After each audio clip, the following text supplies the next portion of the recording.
Hello and welcome back to the Checkpoint Reach podcast. I'm your host Luke Eldon, and today I'm joined by Sudden Perks and also Matty Cheatham again. How you doing, mate? Alright, not too bad. Don't know why I got a surname call there. I decided a full name, yeah. I didn't want to feel left out, you know. I always full name myself. Full name. He is. People need to know. How you guys been during self-isolation? Yeah, not bad. I mean, I was saying to Perks before that every day basically is just the same day now, so it doesn't even matter what the day is or anything. It gets dark and then it happens again. Like it doesn't even matter. Like the naming of the days is irrelevant, isn't it? At the minute, like it doesn't matter. It actually is. So the only thing is for you though, you work on the weekends, so you need to try and remember when it. But the rest of the other days in the week are just doesn't matter. Just the same. Yeah, so. They are all merging into one, aren't they? I mean, what have you guys been playing though this past week? Well, I guess me and you have been playing. Well, actually, Matty as well. Gang Beasts. We had a good game. Yeah, that was funny. Yeah, need to play that again at some point. We do. Yeah, definitely. It's really fun. We need to play a game with all of us. Like, well, I know you haven't got it, but when I say all of us, I mean the people that have got it. So me, you, Matty, Parry Bros. Yeah, bye guys. You'd like it as well, but that's the thing, you'd really like the game. Yeah, you would like it. It is a fun game, to be fair. Like, especially if you like 5 people against each other is just really fun, isn't it? So yeah, it's only 11 quid as well. It is a fun game. Yeah, it's on offer at the minute, isn't it? I think for the next 2 or 3 days, so it's 11 quid. So I'd recommend that to the people listening. I think if you've got a few mates you want to play with online, it's a great game. To be fair. Yeah, definitely. It's a bit of a laugh. So it's kind of like reminds me of the old WWE games in a weird way. Yeah. I know. Just messing about, mashing buttons, not really knowing what's going on, just trying to throw people out of the ring. Yeah. Does sound fun. Yeah. Well, so you've been playing a lot of COD, haven't you? As well. Yeah, I've been playing loads of COD. Multiplayer, a bit of Warzone. Warzone less these days, but multiplayer, yeah, I'm really enjoying it. You know what? Once you get playing and in the rhythm of playing COD again, especially the multiplayer, you do realise that the gameplay is very good. I like it a lot. There's just something satisfying about it, so I've been enjoying it a lot. Yeah, I don't really have a problem with the gameplay. It's just I just Warzone mainly. I don't like, but I just prefer Blackout. But I think we all like Blackout, though. To be fair, but so you've been playing a bit of COD. I started the Final Fantasy VII remake on the PS4. How is that? Yeah, it's good. It's really good. I knew I kind of expected it would be, though. I didn't expect anything less, to be fair. I never really played the original, to be honest with you. I think I played the original maybe for like an hour or something, like years ago. Yeah. So I just couldn't get past the blockiness and the horrible pixels and stuff. The fact the characters just look absolutely dreadful. But it was made on a PS1 in 1997, so no surprise there. But you can have no such complaints these days. No. The remake does a good job, obviously, visually and stuff like that. The gameplay's really fun. The music's great, as you'd expect from a Final Fantasy game. So, yeah, I'm enjoying it. I played about 6 hours of it, so a long way to go, obviously. So, that's 6 hours in a JRPG is nothing really. So, yeah, and I've been playing quite a bit of Gears 5 as well. I know you played a bit of that with me, haven't you, this week, Luke, as well? Mm-hmm. Some Gears 5. Still, I really like the gameplay, but again, the map's terrible. God, the maps let it down so much. I mean, they really dropped the ball, didn't they, with the maps on that game? Because the gameplay itself is great, but, I mean, they just don't know how to make good maps, the Coalition, it seems. Because even the Gears 4 maps are pretty average. I feel like the Gears maps are less and less memorable with each installment in the series. They actually are. Absolutely. The first ones are still the best to this day. Yeah, because we've played a bit of Ultimate Edition this week, haven't we, as well? Well, last week. And the difference in the maps is just... you go from like Canals, War Machine, stuff like that. Mansion to like some of the horrible maps on Gears 5. Sand map. Icebound and Vaskar and oh my god, you remember the names? I cannot remember the names. I've played a lot of Gears them. 5 this week, to be fair. But they're bad maps, they're just really terrible. So it's a shame because if you I said to you, didn't I, in Ultimate, I wish you could just plonk the Ultimate maps into Gears 5. because it'd just be so much better. But Actually, unfortunately, that's not the case. But I guess they've got to try and move away from it one day. Can't keep relying on the same old maps. I get that, the only problem is that their new maps are crap. So, but it's not even a subjective thing. Like the Gears 5 maps are objectively bad. I mean, you go on like the Gears forums and people say the same thing. They're just bad maps. So yeah, so they definitely need to change that. How about you, Perks? What have you been playing this week? You been playing Destiny still? Not so much. It was a rough weekend of trials last time out, so I've been mainly playing FIFA, and I don't know, every time I play FIFA I've been timely reminded that it's terrible and I don't really know what I'm doing. So yeah, I think I'm going to have to try and nip that in the bud this coming week maybe, and buy Gang give Beast. that a miss and put it back in the retirement home that I've already put it in about 5 times. Exactly. So, put that away, buy Gang Beast, play Gang Beast, and next week can talk about it. There you go. Yeah, there you go. Solution. £11 solution to the problem. So are you actually being serious now, Perks, in terms of Destiny? Like, it actually is getting to the stage where you might have to like retire from the game or something? Not retire from the game, but obviously, like you guys know, my living circumstances have changed and I can't play it as seriously as I could do before. So it's like the competitive side in trials has taken it's just fallen off a cliff. It's nosedived as badly as you can imagine. Marty wanted this day to come years ago. Yeah. It's the day that should have come 5 years ago. Yeah, when Destiny 1 released. Yeah. When you hit the cap on the original Destiny and realise I'm just grinding for light to get like a weapon that's got 1 extra damage for 4,000 hours. That's sort of the point where most people pack it in. That's not really how the game's ever been, but okay. It's strange though, because the game is not just for a competitive sense. It's probably in the worst place it's been in quite some time now. Couple that with not being able to play it as seriously as I could before. It's like double whammy in terms of a lack of interest. Bungie failing. Seems like I was going to say it seems like the Activision split might not have been as welcome as people were cheering about it when it first happened. No, I mean, we're 3 seasons into the first sort of set of 4 in terms of the new way of delivering content, really, since Bungie have been out on their own, and I don't think they've progressively got worse with each one, but this one is notably bad.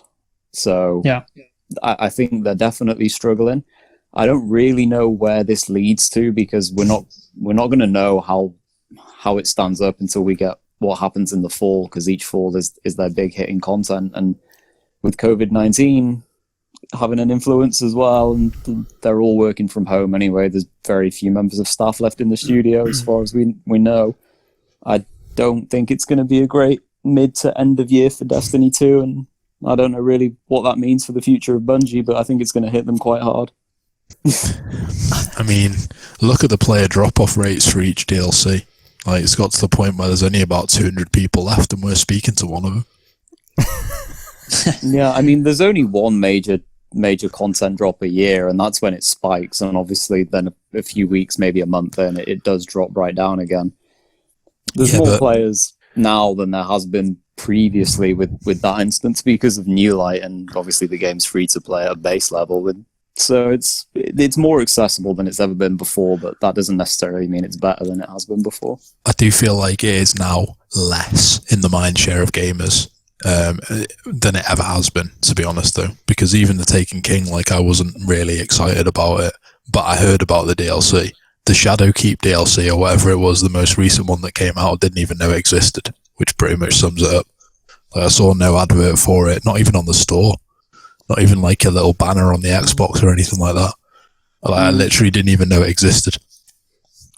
Yeah, that'll be because of the I can't really Activision comment for that. I can't remember when Shadowkeep was, but that's, I mean, Sid, you were just going to say they're going to obviously have a lot less finances putting forward into the advertising space. So, like, if you remember rightly, I remember with the Taken King, the advertising for that was insane. Like, because it was their first proper DLC. I get that, but I do remember it being plastered everywhere, the Taken King, like literally everywhere.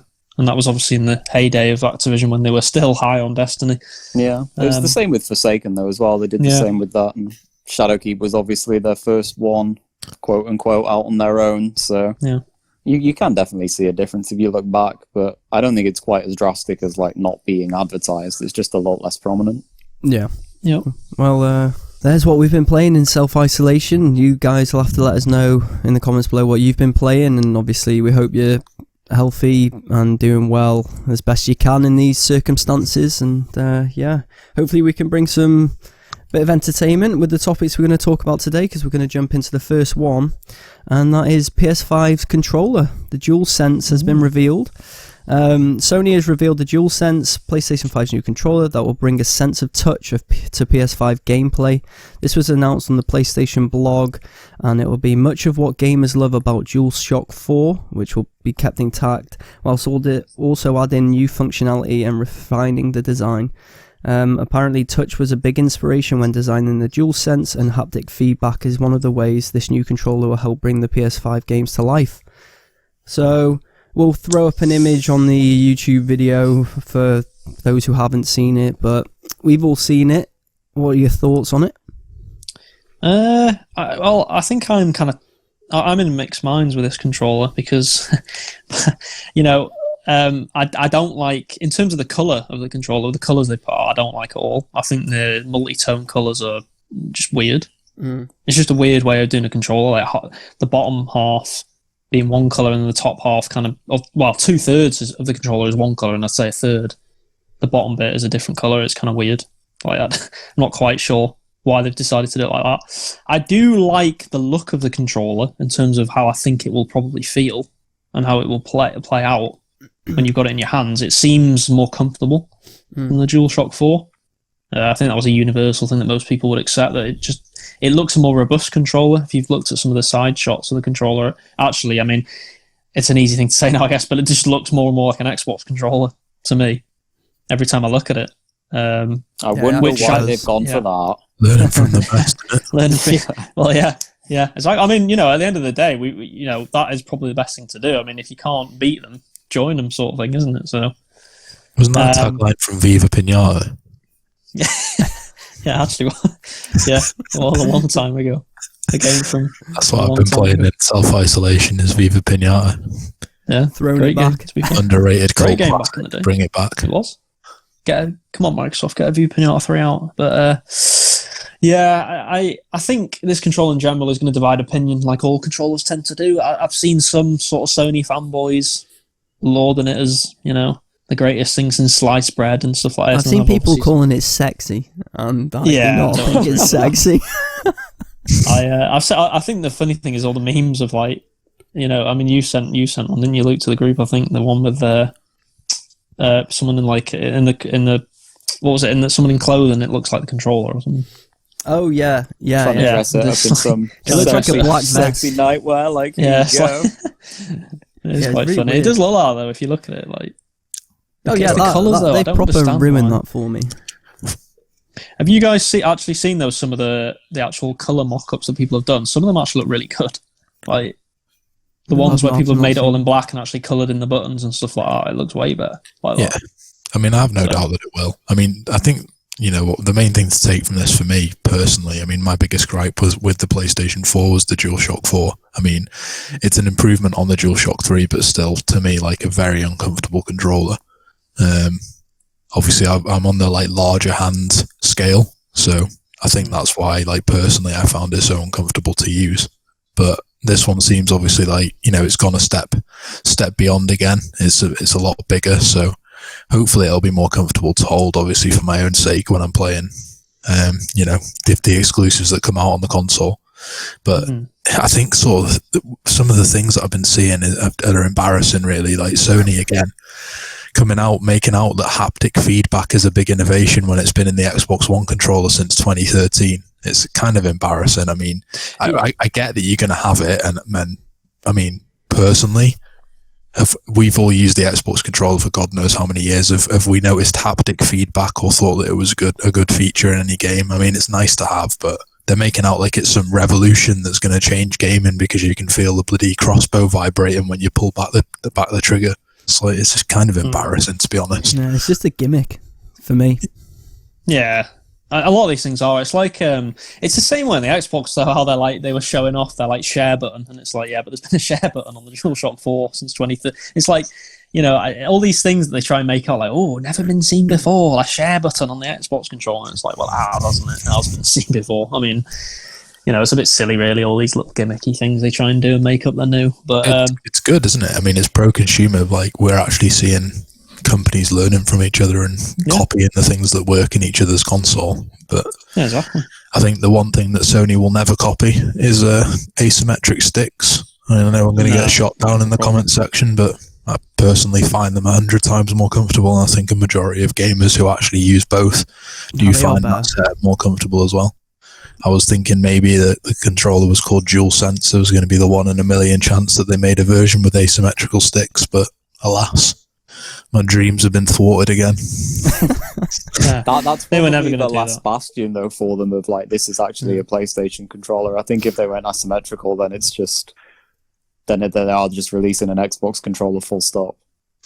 Yeah, I'm just not sure they'll ever do it. I don't think they'll ever do it, Marty. I think they're stuck with that for forever now. I just... Because they can always offer their sort of third-party alternatives, can't they, with the offset sticks? Because there was a few offset PS4 controllers that were third-party made. I think actually there might have even been a first-party like licensed one or something as well. But they're never going to have their main DualShock or DualSense now, as we've got to call it, not DualShock as offset. Those third-party controllers that you mentioned there, though, like I used every single one. I used the Razer ones. I used the Nikon one with the asymmetrical sticks. Yeah, they're just like they're not as good. They're not like. And I don't really want the additional features because every third-party controller that has asymmetrical sticks also is a pro controller. It's like I don't really want the additional features. I just want an asymmetrical controller for the PS4. Why is that so much to ask? And the reason that they don't do it on the Xbox, by the way, if people, there may be people who are thinking of buying an Xbox and like symmetrical sticks. I'm pretty sure Sony have actually trademarked the symmetrical stick design. So they can't really make third-party controllers for the Xbox with symmetrical sticks. But you can go wild on the PlayStation. You can make a third-party controller with asymmetrical sticks, and people do. It's just nice to have that choice. Really, I'm not really dissing one controller. I understand that the DualShock 4 is more comfortable for some people, but it'd be nice to have that option on both consoles because I really use after like an hour. My hand cramps so much, and I've got literally no choice. I have to use it. It's kind of disappointing. Yeah. Did you ever use the Elite controller for the Xbox? Yeah. Was that a major improvement from the normal one? Or was it not much different?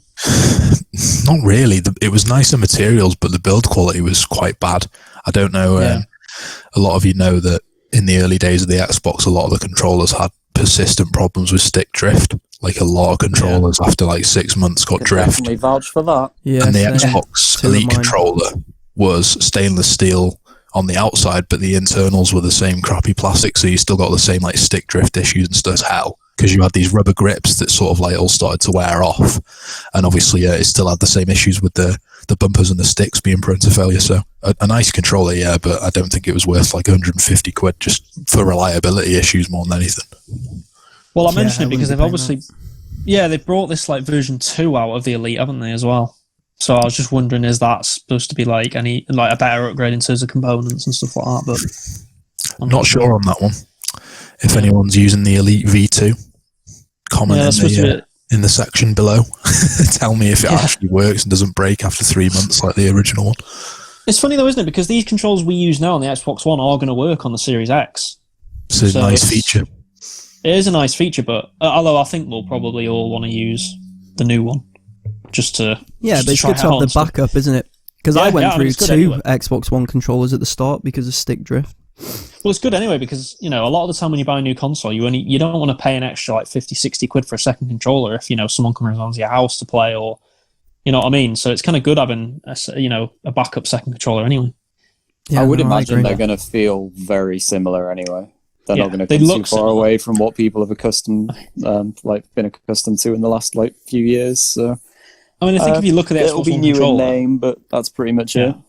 If you look at that Xbox One controller, not the Xbox One, the Series X controller, I mean, it looks a little bit different in terms of design, but it might feel a tiny bit different. But They I've don't read have to into change it. it too It's, much, though, it's do they? apparently a bit smaller.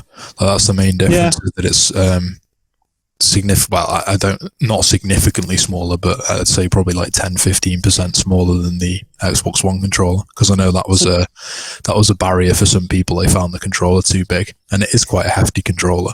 Yeah. It is. So does that mean that the PS5 controller could actually be bigger than the, Maybe. or at least the same size? Which is an interesting one because I know you've always said you prefer the bigger controllers. So I don't know. I always find, actually, that you mentioned it, I never really thought about the Xbox One controller being too big, but whenever I've swapped over to play my PS4, you do realise a big difference, don't you? Yeah. Just when you're holding the controllers. The PS4 one's so light. Yeah, I was gonna say it's like a featherweight in the Xbox ones there with the heavyweight. Yeah. I actually So- prefer having a bit more weight to it, though. Mm. But I play more of the Xbox, so that's probably why. I do think the PS5 controller, to me, it looks more weighty, doesn't it? It looks like it's going to be heavier. And I don't think that's... I don't know, yeah, I agree. I think if you asked, I would imagine most people probably do prefer a little bit of weight to the controller because it just... I don't know, I think it feels better then in the hand and you have a bit of weight to it. If you've got something that's like featherweight, it's almost like... I don't know, it just kind of feels a bit weird. I think what and we're all all sorts going of for it. here is like, let's find a balance. We don't want it to feel like you're holding nothing, and you don't want a brick either. Yeah, that's true. And it's so weird that little, like Stud was going to touch on, with the feeling of just having, like, you've got nothing in your hand. It's weird when you're gaming. It is I don't weird. know why, but it just feels so weird. But I don't know, I must admit, just touching back with the design of the PS5 controller, I really don't like it. I really don't like it. And I usually are you talking about the colours now? Or are you talking about the actual... Yeah, the colours. Yeah, I mean, the colour visually, scheme. it doesn't look good. I don't know how they I don't landed on that specific like style of two-tone. Like it just looks crap. It looks cheap, doesn't it? Or like Yeah, I Sud said think it before, does. literally all the mock-up ones that you've seen of Look other way better. people is like, oh, okay, why wouldn't it have been that? Like I almost feel like this was their first like prototype of it, and they were like, yeah, you know what, we'll leave it that way. Yeah. I'll tell you what, though, one for you, Eld, is I don't know if you've seen the mock-up of the Spider-Man PS5 controller. It looks really nice. If they did that for like No, I Spider-Man haven't. 2, you'd want that controller because it looks really good. I can imagine I would like that. However, I must admit though, I mean, I do think I will like that when I see it. But if someone would have said to me, "Oh, the PS5 controller would be black and white," essentially, Yeah, you'd be like, I'd be like, "Oh yeah, that's kind of cool. I like those colors, mixed." And I just do not like this. It's no. especially after seeing that vest joke. Yeah, can't that's unsee it. You can't unsee it. You can't. No, you actually can't. Yeah, and it's kind of off-putting, that, isn't it? I don't like that either. But yeah, I think with the PS5 controller though, I think we're all in agreement. I think it would have been just better doing black. Why not just have a black controller with the buttons coloured in? I actually, that's one of the things that annoys me most: the fact that the buttons aren't coloured in. Like no PlayStation controllers ever had that. Weird. It's really strange. It's like that's one of the main Buttons, features of the me. console: the buttons, like being coloured. You guys might disagree, but the buttons, to me, I can't remember the name of the style, but they look like, the graphic style of the Walking Dead Telltale series. They look like that, like a the little bit like cartoony. cell shaded. Yeah, they look like Yeah. that to me on that picture anyway. And it looks It's weird. like and I know you've got the same controller parts. It's like on this blue X. I don't like the fact that the buttons aren't coloured in. It annoys me. Yeah, we do have the same one. It's a bit strange. I think like Get familiarity. used to it, obviously. It's not like you need to look at the colours No. when you're a regular gamer. On the blue one, it's got that little almost like D-pad of colours, hasn't it? In Yeah, between. to It's got like remind the 4 dots just in case you did Yeah. get confused, which is, I guess, a different take on design. But I don't see the hardship, man. Like, make it clean cut. Just colour the Yeah. buttons. Like, it's not that difficult. No. It's kind of annoying, to be honest. It is. We should mention as well, though, it does have a headphone jack, so you can just plug in any Yeah. old mic. I think they mentioned that because there was some confusion. I think people were, because they didn't mention it originally, people were thinking like, oh, can you only use like a certain type of, but I mean, it makes sense. Why would you not have that? Like, I mean, it'd be ridiculous to not have that in the control. I mean, I know in the original Xbox One controller, they didn't have it, did they? Which was No. ridiculous. And I But- still suffer because of that sometimes. It's so stupid. I mean, if anyone tried to do that now, make a controller with their own proprietary only headsets, I think they'd be absolutely slaughtered. in Yeah, I this day mean, and age. it's a snidey little marketing thing that backfired very quickly. So I'm glad to see that's in the bin these days. Absolutely. I think the main take from all of this is how much of a mindshare Sony still have on the gaming industry. That they literally just show a picture of the controller and people are losing their bloody minds. No, but it's just always the way with Sony, isn't it? They just have that mind share at the minute. That might change next generation. Who knows? I don't think it'll change too much. I think Sony are always going to be on top, to be honest with you, from now on in. But it's interesting, isn't it, with the black and white controller? Just final point I was going to make, that is this hinting that the console is going to be sort of multicolored? I mean, it'd be weird, wouldn't it? To have a black it'd and be white weird if it place. wasn't. If that's the standard controller that comes with the console, it'd be strange if the console wasn't white, or at least in part white. Yeah. Yeah, it almost needs to be a two-tone console, otherwise that's going to look really off. Like, for people who have like nice, sleek, smart setups, that's going to look bizarre. I think I'd just prefer, in terms of just design, I think I just prefer the Series X design, to be honest with you. So far, we haven't seen the consoles for PS5, but if they go in with the multi-tone or two-tone colours, I just don't think I'm going to prefer that over the Series X. But, I could be wrong. I guess we'll have to wait and see. I mean, why are they releasing these things in like stages? When are they going to just show us the console? Yeah, it's strange, isn't it? It's a strange one. Just want to see the console. That's it. Surely it must be ready for us the world to see. Yeah, I guess it just depends on them, doesn't it? It depends what they want to do. They've got all these marketing gurus and stuff like that telling them probably when to do it and stuff like that. So bloody drip feeding. Yeah, they probably think that's the best way to do it. So I don't think it'll be too much longer. I think in the next month or so we'll probably see it. I assume, but I could be wrong. It could be, but we will see. Time will tell. Got to get that in on this show every week. Time will tell, like we always say. But we'll move on to topic number 2, and that's Google Stadia is free starting from today, which that was in the article. So what was that? Maybe a couple of days ago. The Pro subscription will be free for 2 months if you want to jump on it, and the Pro users can claim Destiny 2, the collection, Grid, Gylt, Gylt, not sure how you pronounce that, SteamWorld Dig 2, SteamWorld Quest, Hand of Gilgamesh or something, Serious Sam Collection, Spitlings, Stacks on Stacks, in brackets on Stacks, and Thumper. So, I mean, there's a massive array of games there.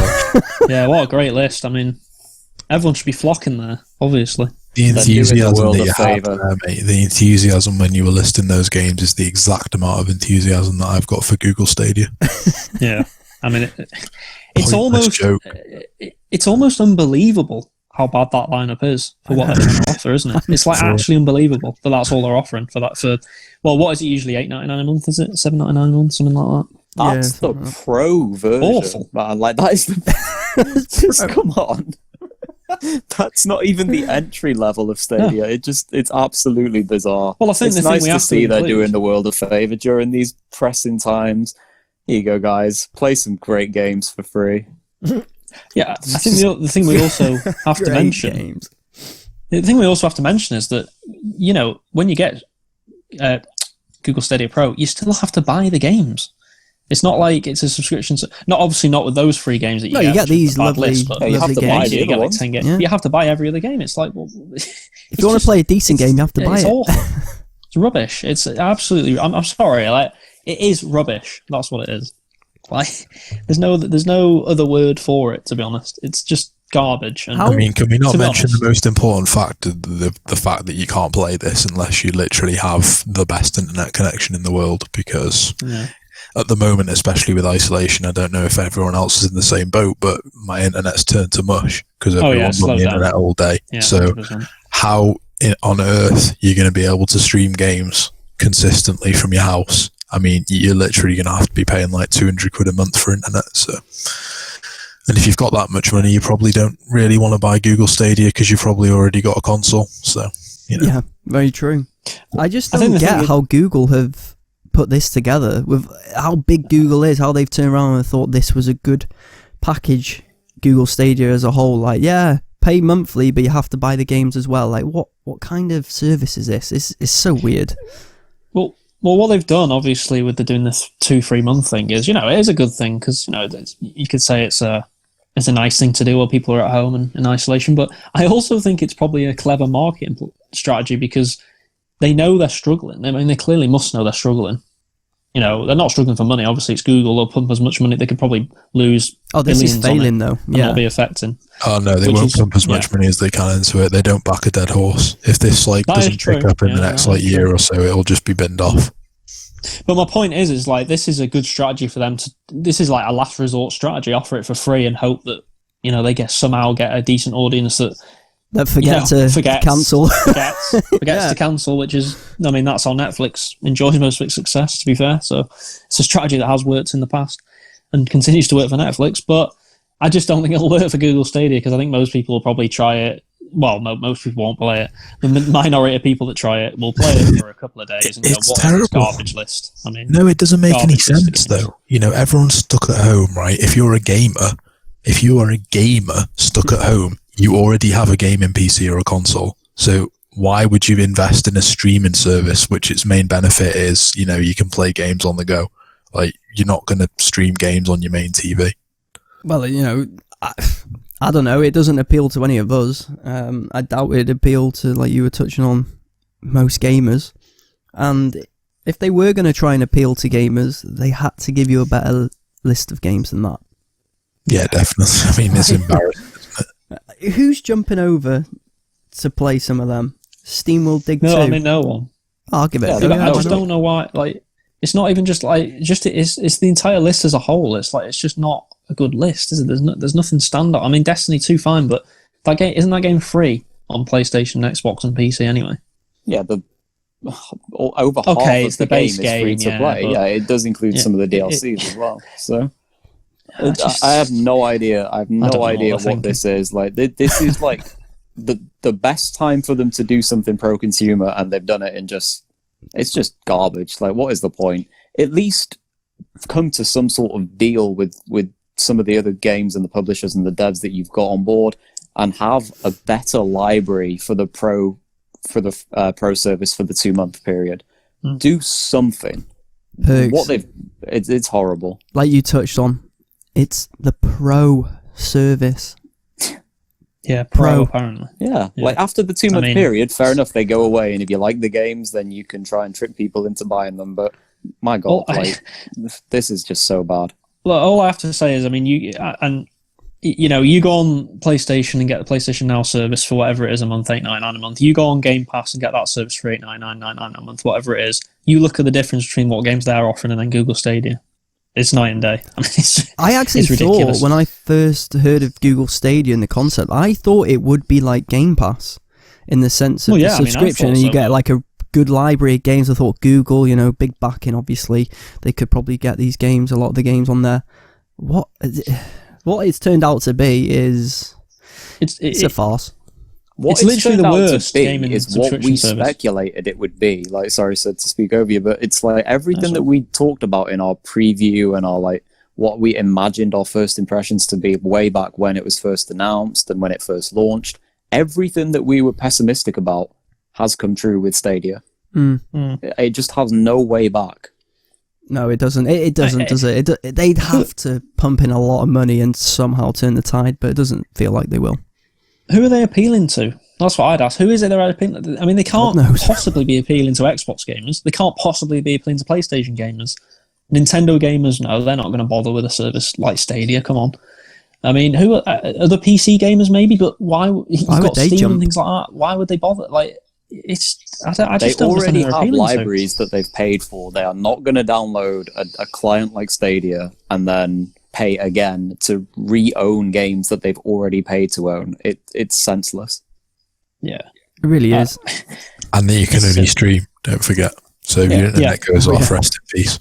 Yeah, like it's great if you live in certain parts of the USA and you have like 1,000 whatever megabytes or a gigabyte of internet. Like, that's great. But for the standard people who are running maybe between 20 and 70 meg, somewhere in that category, it's just not solid enough, because you're going to fluctuate every now and then. And if you drop from the higher tiers into the mid to the lower tiers of Stadia, then it's useless. You're streaming something that's completely unenjoyable. It's not worth doing. They've dropped it way too early.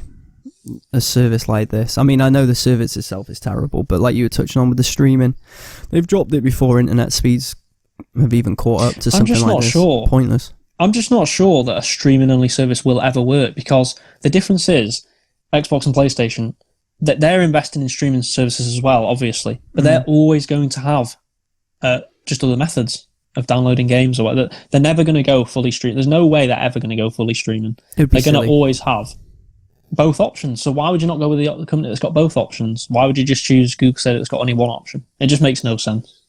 No, it doesn't. It doesn't make any sense. No sense. And I just want to touch on something as well. You know, with the Destiny 2 being on there, perks, if you jumped into Destiny now as well, aren't you like going to struggle to even play the game properly because you're so far behind other players? To an extent. I mean, you do get caught up to speed pretty quickly these days. So it's not as bad as it used to be? No, it's not like you join the game and you're at like complete base level and you can't catch up. Within a few hours, you're at a reasonable level. You're obviously still not going to be able to play the game to its full extent, but you're not quite locked off as much as you were in previous years. But I mean, even so, I mean, Destiny is a commitment of a game. It's not like pick up and play, let's try this out. You have to really buy into it. So for that to be their main game on there, as much as I enjoy Destiny, that's a miss. Like, that's not a good selling point of Stadia right now. No. I don't know if they thought it would turn people to Stadia, but I don't think it will. Because I just remember back in the day, obviously, when I said to you, I might jump into Destiny, and you just said, there's no point, it's too late. I mean, yeah, that's the nature of it. You're going to be so far behind like, the PvE content, like, and PvP is difficult because you're running against people who play daily and have like spec builds and stuff. So it's not going to be an enjoyable experience fresh off the bat. Maybe after the 2 months when you've like become fully accustomed to the game and like achieve what you need to achieve to enjoy it further, then yeah. But to download right now and expect to have fun right at the beginning, it's probably unlikely. Yeah. That game, it was literally a case of you had to start with day one or else you were never keeping up with anyone else. So, I mean, it was just, it got worse. I think it got worse as it went along until obviously they started implementing the whole, when you start now, you automatically got upgraded to like level 20 or whatever it was back in the day. And the light level would automatically go up and stuff like that. But before that, it was absolutely awful. Like, it was dreadful. Like, there was literally no point if you hadn't started on day one. Yeah, like many other games like that. If you take a break or if you miss the boat at the beginning, that is not a fun experience whatsoever. No. Yeah, and it can be hard to catch up, that's for sure. But we will move on to topic number 3. But before we do, make sure you give us your thoughts on Google Stadia. Let us know in the comments below if you guys tried it yet. Is it any good? Probably not. So I'll predict it's not. So, yeah, just get the tombstone ready for it and move on. I'm sure we will get a comment. We'll definitely get a comment with someone saying, you don't know what you're talking about, you guys, it's awesome and all that. I can imagine that, but... Yeah, they should have a WWE Buried Alive match with On Live and Google Stadia. Yeah. And they both lose. Knock each other out with shovels and just both fall in. Yeah, exactly. Yeah, I'll be up for that. But yeah, there's probably will be like the Google intern out there who has to go around on YouTube videos and tell everyone how good it is. But yeah. Oh, tell us why. If you are a fan, tell us why. I'd love a justification as to why it's enjoyable. Yeah, definitely. So I mean, you can guarantee like Google are listening to this. So well, yeah, when are they it's not? their platform, so yeah. you know. And they love Checkpoint Reach podcasts, so yeah, they'll be devastated to hear that we don't like Stadia. But we'll move on to the last topic then, and it's a rumour that Resident Evil 8 is due an early 2021 release on PS5 with a redesigned Chris Redfield and Stalker enemies. The website Biohazard Cast is claiming that the 8th installment in Capcom's classic franchise will be called Resident Evil 8 Village, which is a working title, and is due for release on both PlayStation 5 and PlayStation 4 as a cross-gen title in early 2021. But it does say in the article that the coronavirus could affect the timing of the launch.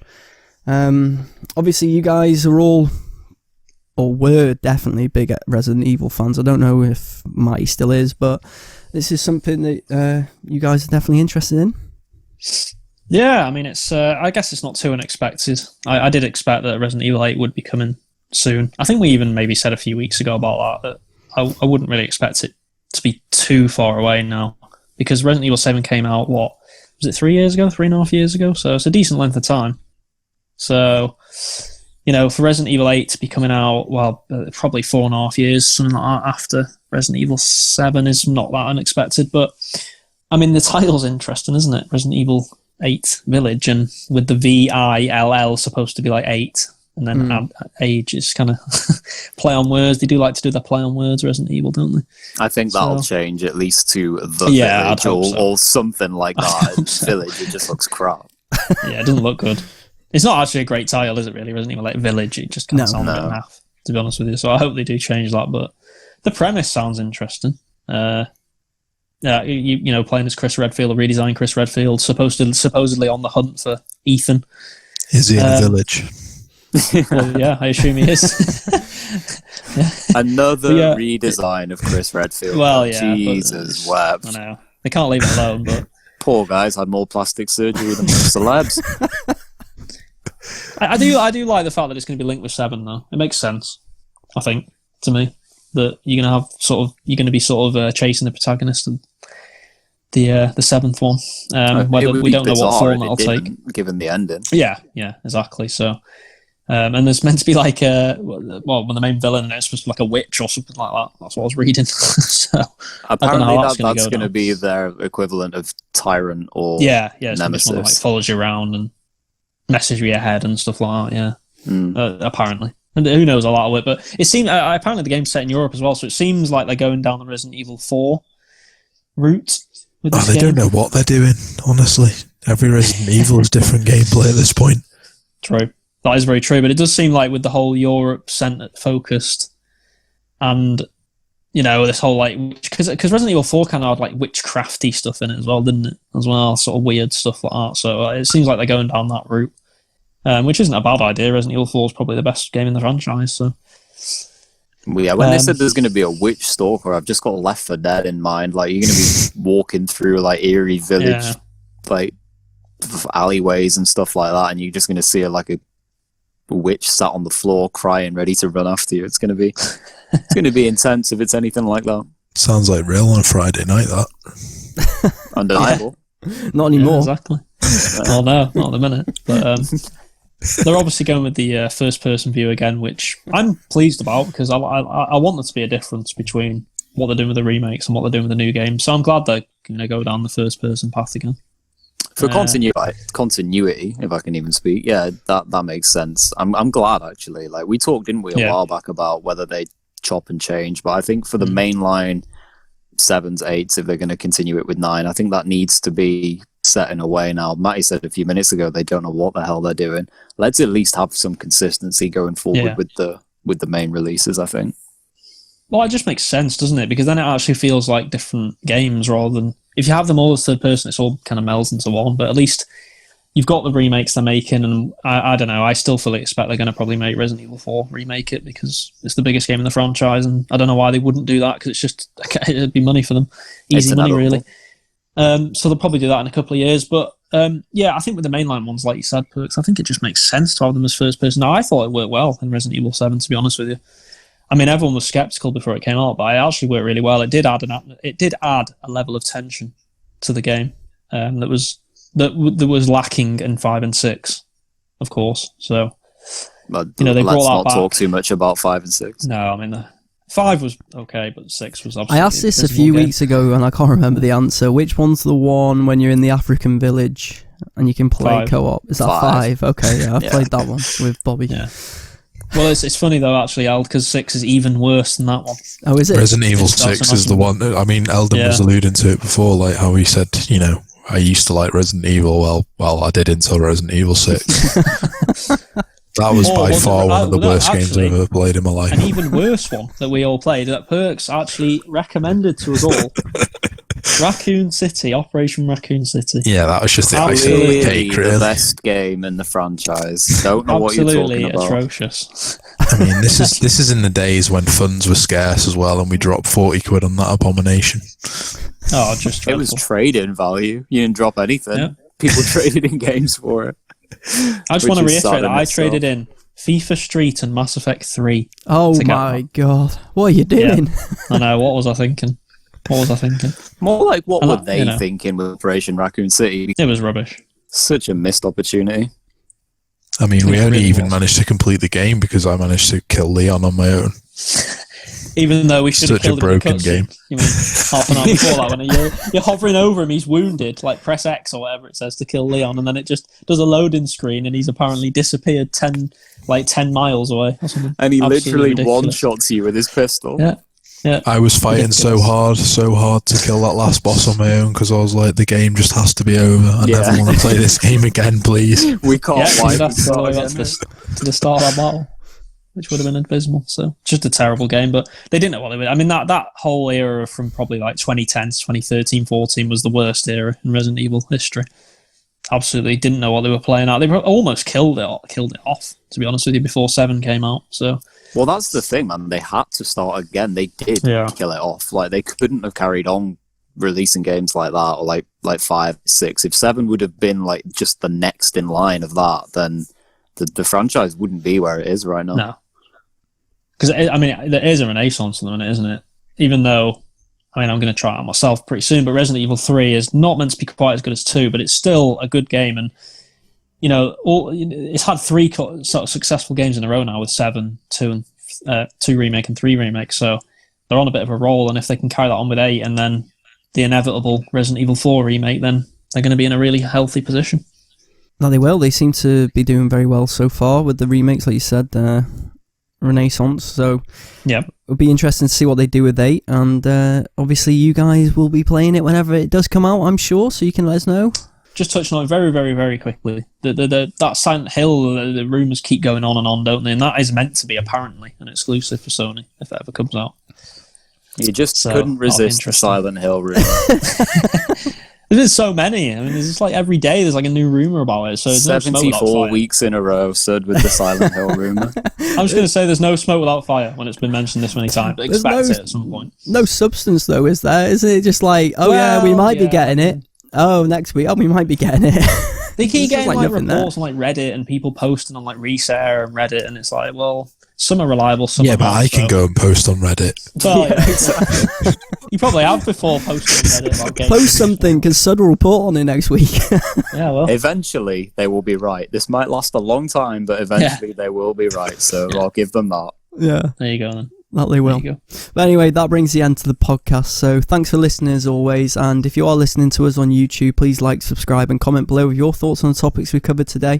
If you're listening to us on any audio platform, please leave us a nice review and also pass on the pod to a friend or family member, as that will also help the channel to grow or the podcast to grow. You can also follow the podcast on social media on Facebook, Twitter and Instagram at ChetReachPod. Links will be in the description below. And you can follow the guys on social media. Where can people find you, Sud? You can follow me on Twitter at David10spud. Perky? At JG Perks. Matty?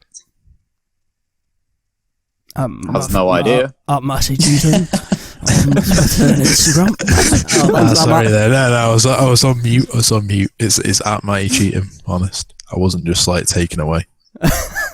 He's still here, and it's at Matty Cheatham. There you go. And you can follow me on social media on Twitter and Instagram at LEL3Ds at 9am for Instagram. So yeah, thanks for listening as always. We'll be back next week with some more gaming news. Stay healthy and well, and don't get too bored in self-isolation.